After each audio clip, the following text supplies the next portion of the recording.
হঠাৎই সোশ্যাল মিডিয়ায় বিভিন্ন গ্রুপে অভিনেতা সৌম্য চৌধুরীর বেশ কিছু ছবি ছড়িয়ে পড়েছে, যেখানে ক্যাপশনে লেখা রয়েছে, চলচ্চিত্র ও নাট্যাভিনেতা সৌম্য চৌধুরী আজ বৃহস্পতিবার মুখী শাহ মিসকিন মাজারের ঐতিহ্যবাহী গাব বৃক্ষের নিচে এভাবেই শুয়ে আছেন। মনে হচ্ছে উনি মানসিক ভারসাম্য হারিয়ে ফেলেছেন। ওনার আত্মীয় স্বজন বা কাছের প্রিয়জনদের দৃষ্টি আকর্ষণ করছি।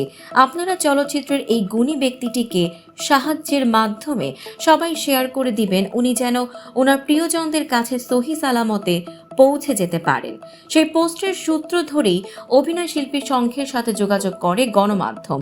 সংগঠনটির সাধারণ সম্পাদক রাশেদ মামুন অপু জানান, পোস্টটি আমাদেরও চোখে পড়ার পর আমরা খবর নিয়ে জানতে পেরেছি কোনো নাটকের শুটিং নয় এটি।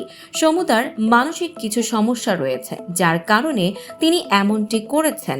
নিকটস্থ পাগলা থানা প্রশাসনের মাধ্যমে মাজারের ওখান থেকে উদ্ধার করে নিরাপদ হেফাজতে নিয়ে এসেছি। ঢাকা থেকে আমাদের একটি দল যাচ্ছে, যত দ্রুত সম্ভব ওনাকে ঢাকায় এনে চিকিৎসার ব্যবস্থা করছি। উল্লেখ্য, 90-এর দশকে টেলিভিশন নাটকের পরিচিত মুখ সৌম্য চৌধুরী। সে সময় টিভি নাটকে দর্শক মাতিয়েছিলেন এই অভিনেতা। মাঝে অভিমান করে কয়েক বছর অভিনয় জগৎ থেকে দূরেও ছিলেন। প্রায় 3 বছর কোনো কাজ করেননি। নিজের গ্রামের বাড়ি যশোরে চলে গিয়েছিলেন। পরে শিল্পী ঐক্যজোটের মাধ্যমে আবারও অভিনয়ে ফিরে আসেন তিনি। এরপর থেকে কাজ করছিলেন নিয়মিতই।